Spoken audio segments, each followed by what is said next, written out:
I survived a 3-hour spinal operation, only to hear my wife call me dead weight from the next room. I can't do this forever, Joseph, Lisa's voice hissed behind the bedroom door. He's not a man anymore, he's just stuck. I was lying there in the bed she once shared with me, paralyzed from the waist down, wires hooked to my body, every breath is painful, and I heard every word. She came back in minutes later with a plastic smile, holding lukewarm soup in hands that used to tremble when I was in pain. Drink slowly, she said, like I hadn't just heard her make plans to replace me.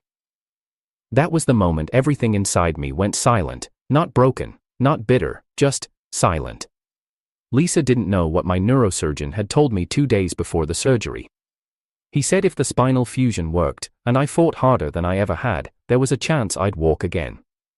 Not a guarantee, not a promise, just a chance, and that was enough. But when I saw how quickly she stopped fighting for me, how fast her love turned into obligation, I made a promise to myself. I will recover, I would rise, but not to win her back, to show her what she gave up the moment she called me useless. Weeks passed, Lisa stopped sleeping at home, started dressing differently, always on her phone. One night, I heard Joseph's voice on speaker. He said, once he's signed those medical release papers, it'll be easy to move him into a care facility. You'll be free, Lisa. She laughed, and said nothing to defend me. That night, I asked her one question. Lisa, do you still love me? She didn't hesitate, she didn't lie, she just stared. Then said coldly, I think we've both outgrown each other, Raphael. Outgrown, like I was a shirt she didn't want to wear anymore. 3 days later, she handed me divorce papers, no kisses, no tears, just a silver pen and a thin smile.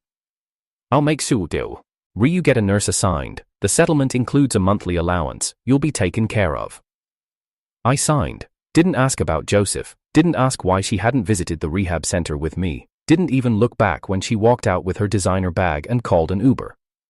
The day after the divorce, I asked to be transferred to a private rehabilitation facility, no visitors, no press, no family. I erased myself from the world, so I could build a new one. The pain was unreal. I screamed into pillows during physical therapy, collapsed in bathrooms trying to balance on metal crutches, but every time my legs shook, every time I wanted to quit, I saw Lisa's face, the look she gave me when she said outgrown. I stayed silent for months, let the world think I was broken. Even Janet, my college friend who used to send emails during the early months, got no reply. I wasn't ready to speak to anyone who still remembered the old Raphael. 6 months in, I took my first full step. The staff clapped. I cried alone in the stairwell. By month 8, I was jogging short distances. By month 12, I was running. And that's when I vanished completely, left the country, changed numbers. I started using my old architectural designs to pitch a development idea I'd built in my head for years. Janet was the first to believe in it. She had started working with a venture capital firm. She reviewed my plan and said, "You're not just walking again, Raphael, you're flying." She helped me secure my first investors. Then the second. Then Joseph's former firm came begging for a meeting without realizing who I was. I met them in a tailored suit, standing tall, shaking hands with the same executives who once looked down on me. Now, 18 months later, the man Lisa divorced lives in a private high-rise, owns 2 tech patents, and was named in Architectural Digest's list of top innovators. But I never reached out to her. Not once. Until this morning. When I walked into a gala in Manhattan and saw Lisa standing near the bar in a discount dress, holding Joseph's coat like a servant. Her eyes widened, her wine glass nearly slipped, and for the first time, she looked up at a man she thought would never stand again.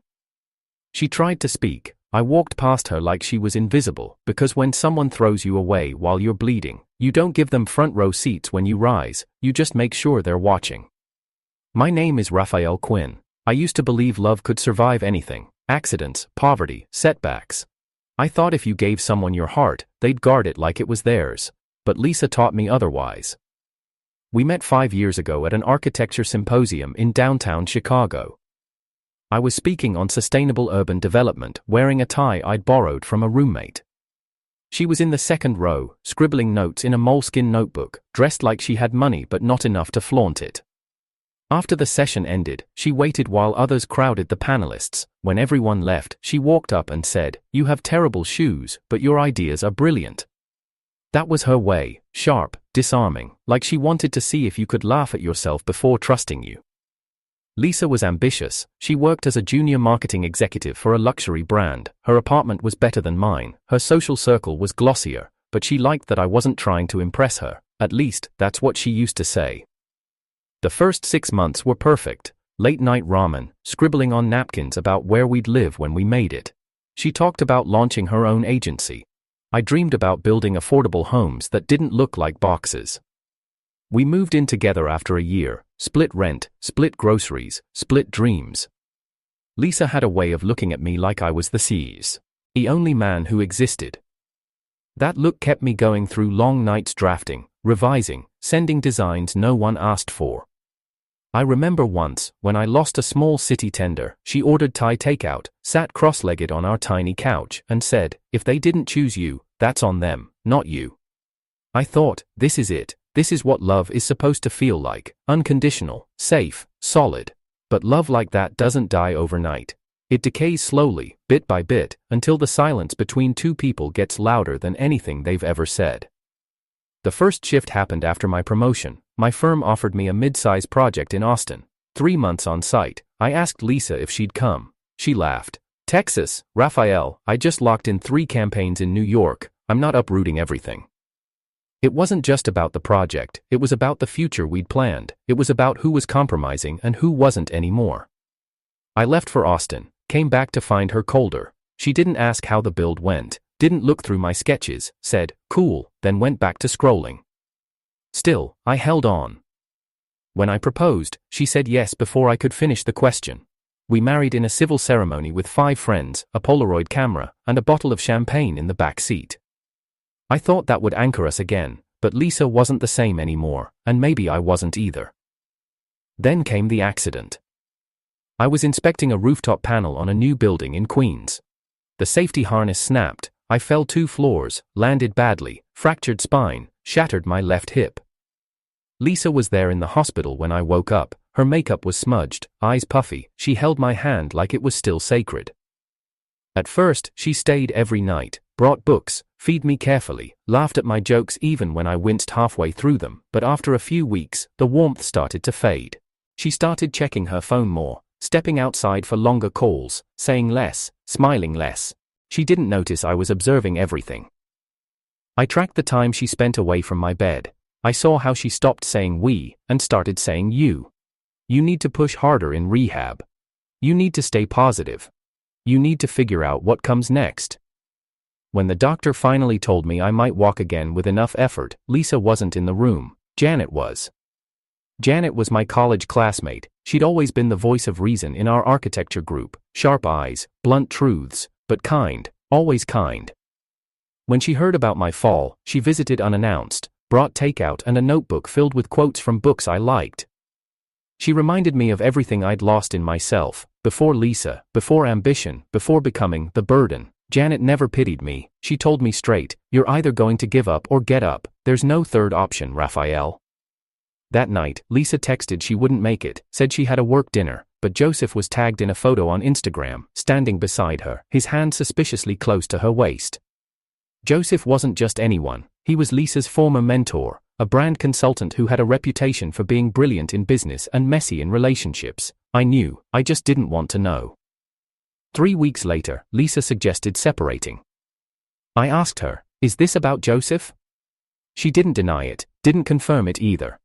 She just said, "I need someone who doesn't make me feel like I'm drowning." Drowning. That word echoed in my mind as I lay strapped to machines, trying to move a toe, trying to rebuild nerves that had given up on me. That night, I wrote Janet an email. "Is your offer to help still open?" She replied instantly. 3 days later, I was transferred to a private recovery program outside the city. A place that focused on elite recovery cases. No press, no gossip, just science and suffering. Every week, Annette sent updates about firms looking for designers. She'd pitch my name quietly, never explaining my condition. She said, "Your designs speak louder than your history." I began sketching again, painfully at first, then obsessively. At night, I studied patent law, sustainable materials, and investment models. Every time Lisa's voice haunted me, "You're not a man anymore," I buried it under blueprints and grit. One day, during hydrotherapy, I managed to lift my knee underwater. The therapist cried. I stared at the ceiling, numb. I didn't feel victorious, I felt hungry. Hungry to become the man Lisa said no longer existed. Janet helped file my first provisional patent, helped name my startup, helped find 2 angel investors who believed in early-stage designs built for green cities. The first deal was small, the second changed everything. I used a pseudonym, R.Q. Hart. No one knew it was me. Lisa didn't know. Joseph didn't know. They probably assumed I'd faded into a care home, dribbling oatmeal and muttering regrets. Let them think that. Because while they laughed over cocktails, I was rebuilding everything she said I'd lost, on legs she thought would never walk again. I still remember the morning I ran alone in the rehab facility courtyard. No cane, no braces, just raw legs, unsteady steps, and wind slicing through a healed body. I ran until I collapsed, cried so hard the nurses thought I was hurt again. But I wasn't broken. I was back. And the world would soon remember the name Raphael Quinn, not as a patient, not as Lisa's discarded husband, but as the man she gave up on too soon. The first time I saw Lisa again, I was standing. Not just standing, I was walking, fully upright, in a fitted charcoal suit at the New York Build Expo. Our startup had just won a design grant. Janet and I were representing our company on stage. The applause was loud, flashbulbs everywhere, but all I could see, just past the camera crews, was Lisa. Hair shorter than I remembered, dress expensive but over-accessorized, and clinging to Joseph like a woman who didn't recognize the man she left behind. Her eyes widened as I stepped forward to accept the award. She froze when they said my name. Raphael Quinn, founder of Green Core Structures. She didn't clap, she didn't blink. Just stood there, watching me, like she'd seen a ghost rise in a room full of glass. After the presentation, I slipped out quietly. Janet was behind me, clipboard in hand. She was calm, as always, focused, precise. Lisa was in the crowd, I said under my breath. Janet didn't flinch. "She'll come looking," she replied. "Are you ready for that?" I didn't answer, because I didn't know. What was there to say to a woman who left you in a wheelchair with nothing but a signature and a sigh? But I didn't have to wonder for long. 2 days later, I received an email from an unrecognized address. "Raphael, please meet me. Just one conversation. You deserve that. L." I deleted it. 5 minutes later, a call came. I ignored it. Then a message from an unknown number pinged my screen. "I saw you walk. I saw what you became. I didn't know. Please, just talk to me. Joseph's not who I thought he was." I stared at the screen for a long time, not because I was tempted, but because I couldn't believe she still thought she had access to my time. I called Janet, told her everything. She was quiet on the line, then said, "She's unraveling, that's what this is." I agreed. Still, the messages didn't stop. One night, I returned from a client dinner, stepped into the elevator of my building, and there she was, Lisa. Leaning against the wall like the last 3 years hadn't happened. Like she hadn't once told someone else I was a burden, while I fought to lift my own legs. She gasped when she saw me, not out of shock, but emotion. Tears immediately welled up in her eyes. "Raphael," her voice cracked. You're okay." I pressed the elevator button without a word, didn't look at her, didn't offer even the courtesy of small talk. She stepped in anyway. "I didn't know," she whispered. "I didn't know you were recovering. I thought you disappeared." "You mean the way you disappeared?" I replied calmly. She flinched. "I was lost. I thought you'd never walk again. Joseph, he said things. Promised stability. Did he promise to erase your conscience too?" I asked, turning to face her. Her eyes dropped. "No," she whispered. "That I did on my own." I wanted her to get out, but I let her keep talking. "I saw the article, the award. I needed to know if you were really okay. If you hated me." "I don't hate you," I said simply. "You're not worth the wait." That broke her composure. She sobbed quietly, covering her face. The elevator door opened. I stepped out. Lisa stayed behind, That should have been the end. But it wasn't. She showed up at our office 3 days later, claiming she wanted to discuss a branding proposal for our next campaign. Janet was livid. She doesn't even own her agency anymore, Janet snapped, slamming a folder shut. She's using fake pitch decks to get in the door. She's desperate, I said. Let her squirm. I approved a 5-minute meeting, just to watch her squirm properly. Lisa came in dressed to kill. High heels, flawless makeup, expensive perfume she never used to wear around me. She walked into the conference room like it was 2018 again. "I'm not here to beg," she began. "Then let's not waste time," I said. Her eyes flickered with irritation. She pushed a folder toward me. "Your brand's green initiative is solid, but your outreach lacks emotional appeal. I cut her off. "You didn't come here to pitch." She went quiet, swallowed hard. "You came here to say sorry, without having to say it." She looked at Janet, then back at me. Janet stood, grabbing her files. "I'll give you two a moment," she said curtly, walking out without waiting for permission.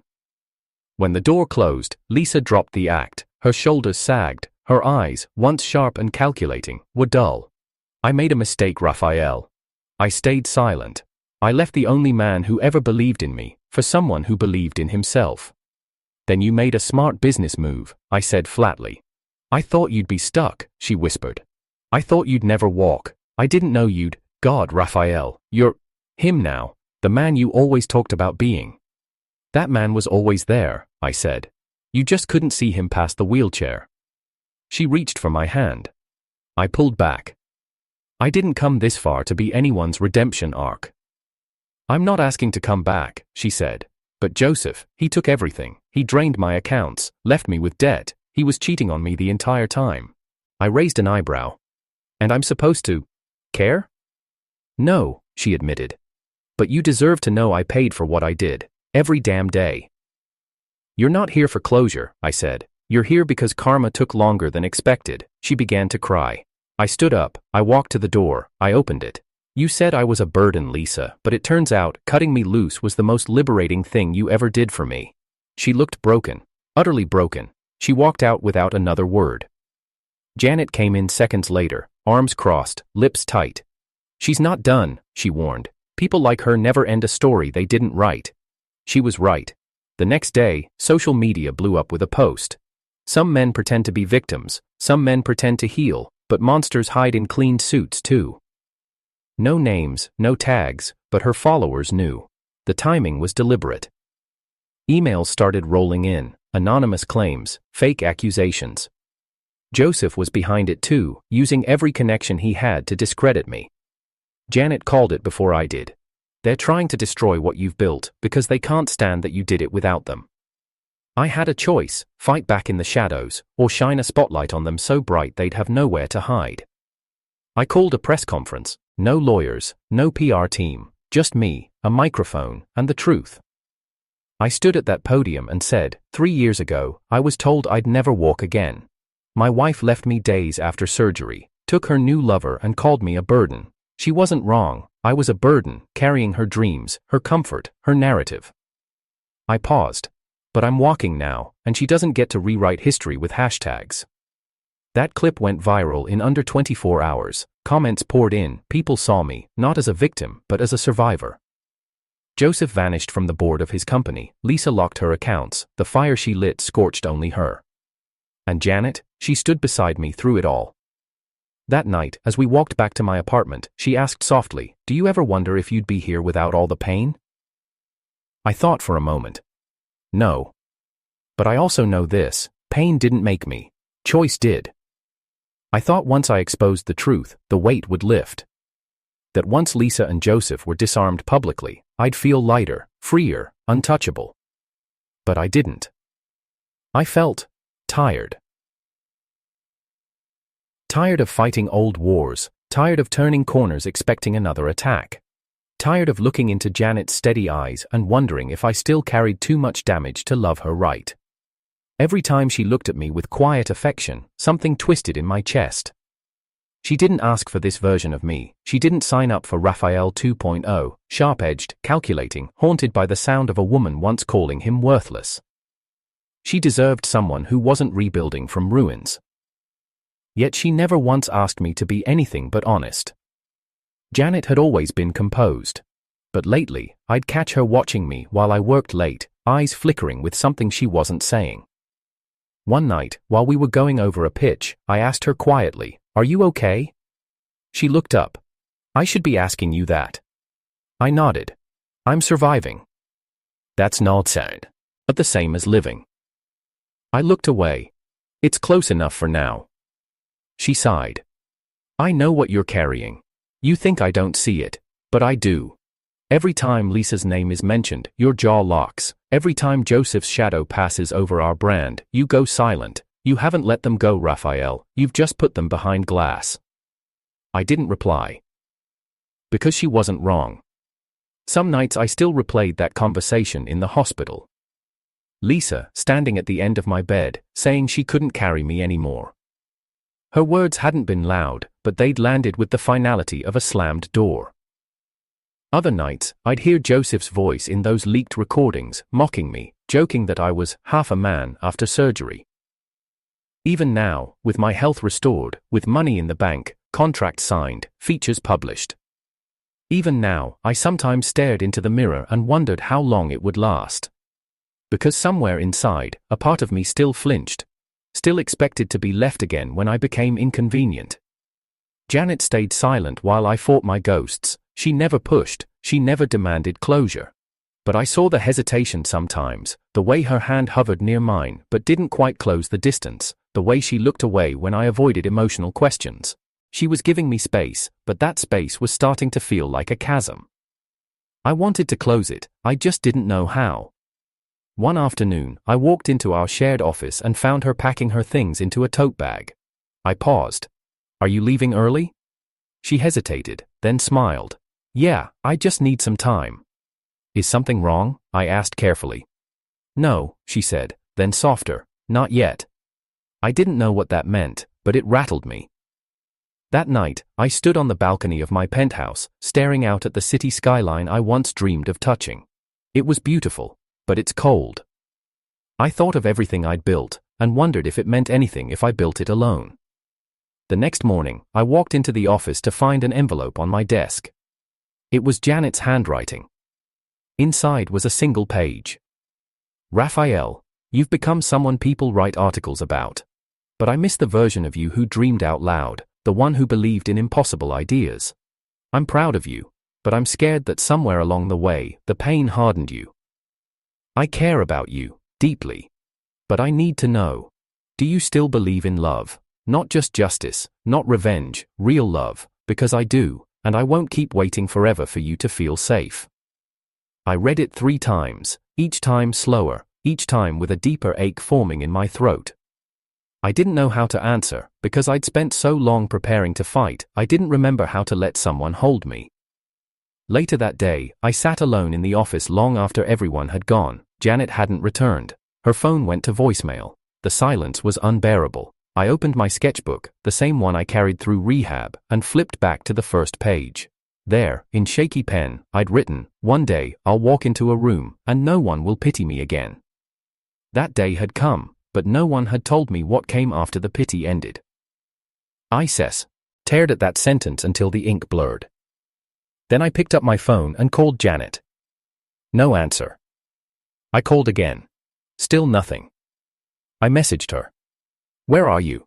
I need to talk, please." Minutes passed, then an address came through. A quiet little cafe near the university we both attended. I went, didn't even grab a coat.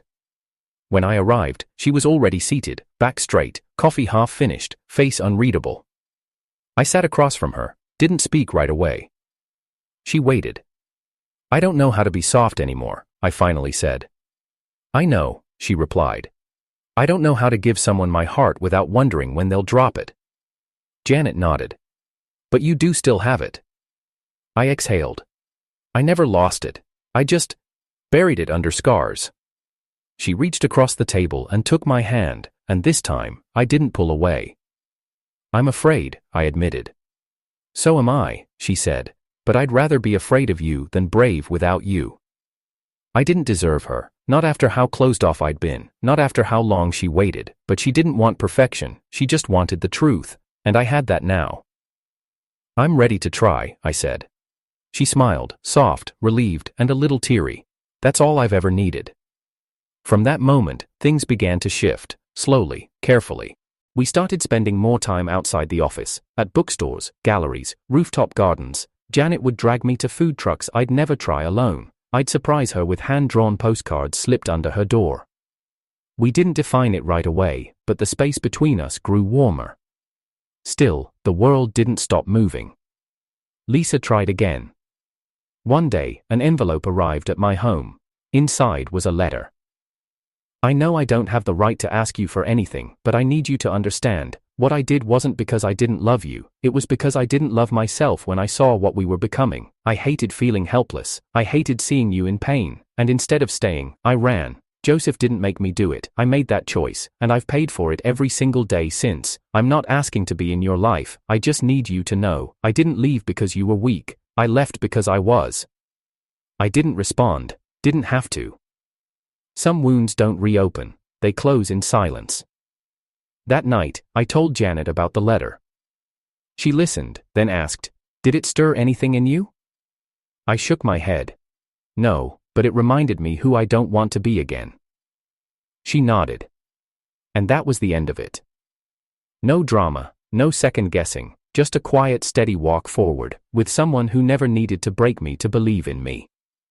Months passed, we traveled together for work, I attended seminars, hosted workshops. People started calling us partners, in business and life. And for the first time, I didn't feel like I was pretending. I was healing, not just in body, but in the soul. Because love after survival doesn't roar, it whispers, it waits, and when it arrives, it asks for nothing but honesty, and that, I could finally give. The morning started like any other. Janet and I had just returned from a sustainability conference in Toronto. We were behind on emails, jet lag, and trying to finalize 3 project proposals before noon. She stood beside my desk, her glasses slipping down her nose as she pointed at a screen. "You missed this note. The Henderson firm wants a video walkthrough by Friday." I nodded. "I'll have it recorded by tomorrow." She smiled, tapping my arm. "We're actually ahead of schedule, for once." I chuckled. "Mark the calendar." Just as she stepped away, my assistant Brian walked in holding a manila folder. "Raphael, this just came by courier. No sender name. It was marked urgent." I took the folder and opened it without much thought. Inside were 10 glossy photographs. My hands froze on the second image, Lisa, and Joseph, but not recently. These were from nearly 4 years ago. Lisa at a clinic, Joseph signing a form, Lisa being wheeled into a procedure room, and the final photo, a signed affidavit, a confidential record, the kind that never makes it out of hospital archives. At the bottom, under a scribbled signature, father declined notification rights, partner, Joseph Blake. I stared at the date. It was 2 weeks before Lisa came to the hospital and told me she had miscarried. I remembered that day vividly. She cried, said the stress had gotten to her, said she hadn't told me sooner because she was trying to protect me, but she never miscarried. She terminated the pregnancy, and she'd done it with Joseph beside her, while I was lying in a hospital bed fighting to move my legs. Janet stepped back into the room just as I was folding the papers. She stopped when she saw my face. "What happened?" I passed the photos silently. I watched her expression change from curiosity to disbelief to cold fury. "She told you she lost the baby." "She lied," I said flatly. "And now someone wants me to know it." Janet looked up sharply. "You think it's her?" "No, Lisa would never admit to this, which means someone else wants her destroyed." Janet lowered the papers. "Joseph? Possibly, or someone she burned worse than me." I didn't feel pain, didn't feel betrayed, not in the way I used to. What I felt was clarity. For years, I wondered what had happened in those weeks. Why did she change so suddenly? Why her grief felt like a performance? Now I know. The child might not have even been mine, and if it was, she still chose Joseph. Janet sat across from me. Her voice is softer now. "You okay?" I met her eyes. I thought the worst part was being left while I was helpless, but the real worst part was believing I was still loved while being erased. We sat in silence for a long time. Eventually, Janet said, "Whoever sent these, they want something." They did. I didn't know what yet, but something told me this wasn't over. The next day, I received a private message on LinkedIn. "Raphael, the photos were just a start. Joseph has enemies. Lisa has SS. Ekrets. If you want the full truth, meet me. Thursday, 8 p.m., Fulton Street Pier. Come alone. No name, no profile picture." I showed it to Janet. "You're not going alone," she said instantly. "I have to," I replied. She shook her head. "That's exactly what they want. Someone's playing a game. I'm not walking into a trap. I'm walking into the end of a story I never got closure from." Janet clenched her jaw. "Then I'll wait in the car, but you're not going in blind." Thursday came. It was raining, the kind that seeps into your bones. I arrived 5 minutes early. Janet parked 2 blocks away, close enough to see, far enough not to be obvious. At 8:07 p.m., a hooded figure stepped out from behind a cargo crate. Slender, female, mid-30s, she stopped 5 feet from me. "You don't recognize me," she said. Her voice was low, tired. "No," I admitted. She pulled down the hood. "Naomi Blake, Joseph's ex-wife." Everything in me snapped into alertness. "He told me you were delusional," I said, "that his ex was out of the picture." She laughed bitterly. "He always tells people that, until someone reminds him I still exist." "What do you want from me?" "I want you to take him down." I didn't reply. She stepped closer. "He ruins people, quietly, legally, socially. He has dirt on Lisa, dirt on me, probably dirt on you too, but he makes mistakes when he's cocky." "And you have proof?" She held out a flash drive. "This has everything. Contracts, wire transfers, messages between him and Lisa, plans to siphon your company's IP. He wanted to bleed your brand from the inside." I took the drive. "Why now?" "Because Lisa left him, and now he's targeting you again, to punish her." "So you're helping me to punish him?" "No, I'm helping you because I want him to stop breathing the same air as me." I nodded slowly. Naomi stepped back. "One more thing," she added. "Lisa didn't just abort the baby, she gave Joseph power of attorney over her medical file. That's why he forged your name. It was never legal, but no one checked." My chest went still. "I didn't know," I said. "No one did, until now." She left. I returned to Janet, showed her the flash drive. She plugged it into a private laptop in her car. Within seconds, her eyes went wide. "This is enough to burn him." "Then we do it," I said. She looked at me. "Are you sure? Once this goes public, you won't just be the man who rose after betrayal, you'll be the man who destroyed Lisa and Joseph both." I hesitated, because Janet was right. I'd worked so hard to move forward, so hard to stop looking back.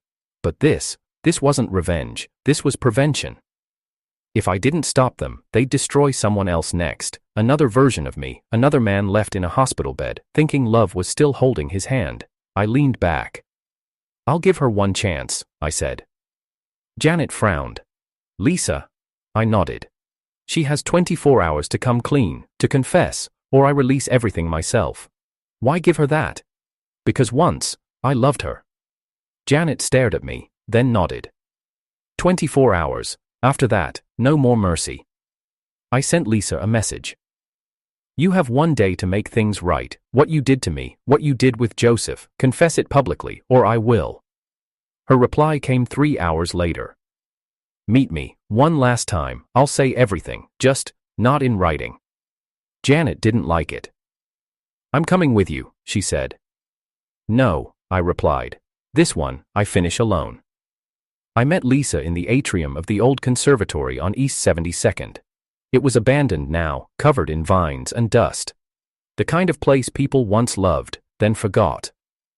Maybe that was symbolic, maybe she chose it for a reason. She was already there when I arrived, standing beneath the shattered glass roof, arms wrapped tightly around herself, like the cold had finally reached her bones. She turned as I stepped through the broken entry gate. "You came," she said softly. "I gave you 24 hours, I said. You're down to 15. Her face was pale, lips chapped, no makeup this time, no perfume, just Lisa, stripped down to the silence between us. She walked toward a stone bench and sat, motioning for me to join her. I stayed standing. "You said you'd confess," I said. "I'm listening." She nodded, took a deep breath. "I aborted the baby," she said. No stammer, no excuse, just the truth. I didn't flinch, didn't blink, didn't offer relief. She continued, slower this time. "I told Joseph I couldn't raise a child with you like that, in a wheelchair. I thought you'd never walk again, and I panicked. You lied to my face," I said. "I know. You held my hand and cried about a miscarriage. You let me grieve something you chose to end." Tears welled in her eyes. "But I didn't think I had a choice. Joseph convinced me it was better, cleaner, that I'd resent you otherwise. You already did," I said coldly. "You just didn't say it out loud." She shook her head. "I didn't want to resent you, I just wanted life to keep moving forward. I wanted to keep my job, my pace, my body." I stepped forward. "Then why lie? Why not just leave?" "Because I was scared," she snapped. "Scared that I'd made the wrong choice. Scared that if I told you the truth, you'd never forgive me. Scared that I wasn't the woman you thought I was." "You weren't," I said. "You never were." She closed her eyes, tears falling now. "I know." Silence filled the space between us. "I don't hate you," I finally said. "But I don't feel anything for you anymore. You could be a stranger on a street. That's all that's left." She looked up, voice trembling. "I deserve that." "You deserve worse," I said. "But I'm not here for revenge." "Then why are you here?" I pulled the flash drive from my coat pocket. I held it between my fingers. "This is everything, every message, every transfer, every forged document, including the power of attorney you signed over to Joseph." Her eyes widened. "I didn't know he kept that." "He used it to remove me from every legal decision, to wipe me out of your life like I never existed." "I thought he destroyed it," she whispered. "He didn't. But someone else found it." I dropped the drive onto the bench beside her. "You have one chance to release a public confession, not a vague post, not a half apology, a full statement, clear, honest, no spin." Her jaw clenched. "If I don't?" "I go live with this file, with names, with documents, with audio, and you won't just lose your brand, you'll lose the sympathy you've been collecting online." She stared at me, then nodded. "I'll do it. I want it published before midnight." "I understand." I turned to leave, but she stood quickly. "Wait." I paused. She stepped closer. "There's something else." I raised an eyebrow. "Joseph never loved me," she said. "You warned me, everyone did, but I thought I could control it." I didn't respond. "He cheated from the beginning, lied about money, lied about plans, and after I lost everything, he started blackmailing me." "With what?" Her voice cracked. "Photos, screenshots, edited clips, things that could ruin me." I nodded slowly. "Now you know what it feels like." She flinched. "I know you won't forgive me, but I wanted you to know I'm sorry, truly. I wake up every day with it clawing at my chest." I walked away without answering. Because not every apology deserves an audience. By the time I got back to the office, Janet was waiting. She stood by the window, arms folded, face unreadable. "Well?"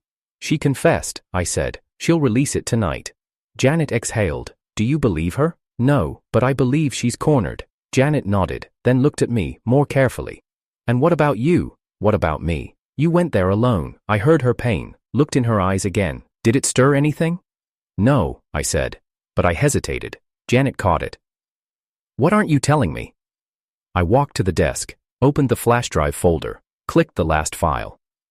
It was a voice recording. Lisa and Joseph arguing. "Lisa, you said you'd delete it. You said you wouldn't use it." "Joseph, I say a lot of things, darling, but your ex-husband's legacy is my favorite tool. One click and his empire burns." "Lisa, if you touch him." "Joseph, you'll what? Crawl back to the hospital bed you left him in?" "Lisa, he was good to me." "Joseph, he was weak, and weak men die broke." Janet's face darkened. "He planned to ruin you from the start." I nodded. Now he's desperate, and when men like Joseph are desperate, they're dangerous. That night, Lisa kept her promise. At 11:46 p.m., she posted a video. No filter, no makeup, just a raw confession. She owned everything. I left Raphael when he needed me most. I lied. I made choices that no one should defend. I was weak, and I'm not asking for forgiveness. I just want the truth to live somewhere outside my shame. The video went viral in minutes. Some people praised her honesty, others called it damage control, but I didn't care. I'd gotten what I came for. The next morning, Joseph vanished from social media. By noon, 3 exposés had been published. By 5 p.m., his consultancy was suspended. By midnight, he was arrested for embezzlement. Naomi sent me a single text. He's done. Janet and I stood on the balcony that night, quiet, still. She turned to me. Does it feel over? I nodded. Finally. Then I looked at her. You waded through every storm. I don't know how to thank you. Then don't, she said. Just don't disappear again. I won't. We stood there as the wind picked up, brushing through our coats, a new chapter on the horizon. I turned to her and whispered, Janet, I'm ready to live again, with you. She smiled. I've been ready since the day you stood on your own. We kissed, and this time, there was no shadow between us. No ghosts, no lies, just breathe, and truth. 3 weeks after Joseph's arrest, the dust began to settle. Court documents were released to the public, screenshots, testimonies, bank transfers, all laid bare. Joseph had funneled client funds, laundered assets under Lisa's former company, and paid off multiple brand influencers to whitewash his image. The real twist, half those payouts had come from Lisa's accounts, without her knowledge. When the news broke, public opinion finally turned. Lisa, once ridiculed, was now seen by some as Joseph's first victim. Others weren't so forgiving. But I wasn't focused on that anymore. Because the final part of my closure wasn't about headlines, it was about legacy. The world had seen me rise. Now, I wanted to use that spotlight to ensure no one else ever had to fight through what I did, in silence, in doubt, in betrayal. I launched the Quinn Foundation, a non-profit dedicated to helping post-trauma patients recover physically, emotionally, and financially. We partnered with hospitals, legal teams, and career centers. Janet helped design the brand. She named it, Built Again. For the first time, my past pain became a bridge for others. But just as the chapters began closing, I received a letter. Handwritten, delivered by courier, no return address. Inside was a single sheet of paper. Lisa's handwriting, careful, neat, unlike the rushed signatures I remembered. Raphael, I know I said I wouldn't reach out again, but I needed to give you this, not for redemption, but for truth. You once asked if I ever really loved you. At the time, I said nothing. I didn't know how to answer, but the truth is, I did, fiercely, but I loved myself more, and in moments of fear, selfishness won. After Joseph, I lost everything, my agency, my name, my peace. But strangely, I found something too, clarity. I've joined a women's recovery group. I'm working, quietly, no more cameras, no more image building, just days, hard ones. You don't need to reply, I don't deserve that, but if closure was what you sought, I hope this adds a final piece. I'm sorry for all of it. Lisa. I folded the letter and placed it in a drawer. That was the last time I ever heard from her. The world eventually moved on, new scandals, new trends. Joseph's trial became a minor headline in a much louder world, but the people, who mattered didn't forget. One of our foundation events brought together survivors from all walks of life. Men and women with similar scars, abandonment, betrayal, invisible trauma. I stood on stage that night and said, I was once called a burden, but a burden can be fuel, and pain, if you let it, can either harden you, or forge you. Afterward, Janet found me behind the curtain. She wrapped her arms around me. You're not just healed, she whispered. You've built something holy from your ruin. I kissed her forehead. I couldn't have done it without you. A few months later, I proposed. Not with fireworks, not with an audience, just a ring I had designed myself, made of recycled titanium, shaped like the skyline of the city where she stood by me when no one else did. She said yes through tears, and when we married in a private garden surrounded by the people who'd seen both our rises, I knew this wasn't the end of a story, it was the start of something earned. But life, it seems, had one last card to play. 2 days after our honeymoon, I received a call from a prison counselor. Joseph. He had requested to speak to me, said it was urgent, said it concerned unfinished business. Janet was wary. You owe him nothing, she said. I know, I replied, but I'm not going for him. I walked into that visiting room with no hate left in my chest, only curiosity. Joseph sat behind the glass, thinner now, eyes bloodshot, but sharp. Didn't expect you to come, he said first. Don't flatter yourself. He smirked, then dropped it. I want to make a deal. I leaned back. I'm not negotiating anything, not for you. No. But you might want to hear this before dismissing me. I waited. Joseph leaned in. There's a video, one Lisa doesn't know exists, from the clinic. You were listed as the emergency contact at the time, she never removed your name, security footage, she was crying. Begging me not to force her. I froze. He continued. I used it as leverage. I'm the reason she signed over her power of attorney, she thought I'd leak it and ruin her family. And you kept it? Insurance, he said smugly. But now that I'm rotting in here, it's useless. I want it gone, but I can't trust anyone on the outside. I stared at him. Why tell me? Because if it gets out, people will think she was coerced, and you'll be painted as the hero who destroyed a woman already broken. I didn't answer. He slid a piece of paper across the table. Locker number, access code, bus station location. Destroy it, or don't, but if you don't take it, someone else will. I took the paper, and walked out without another word. For hours, I debated.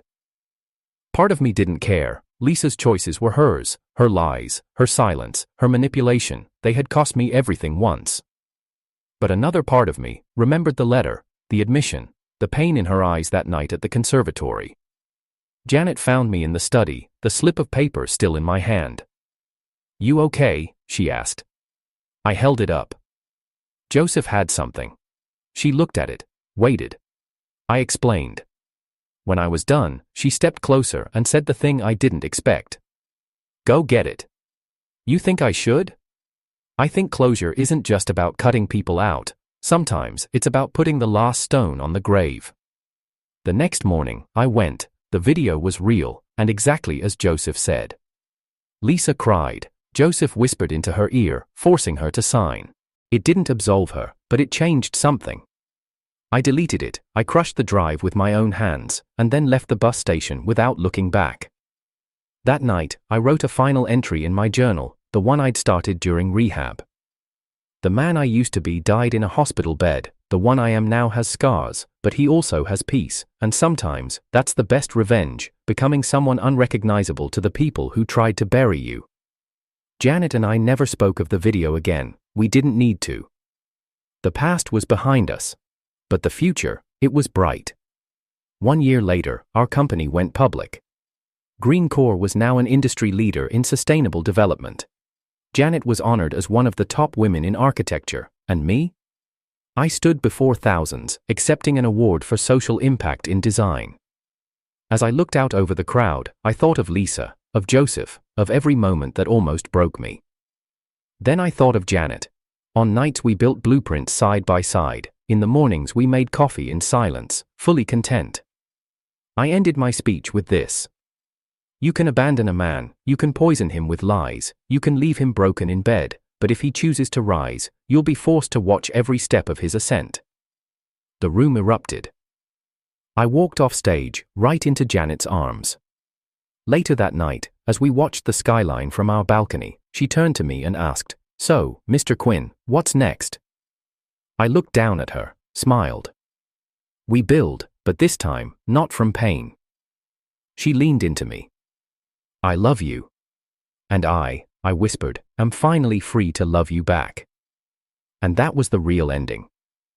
Not the downfall, not revenge, not even the success. The real ending was this. Peace, earned, built, lived.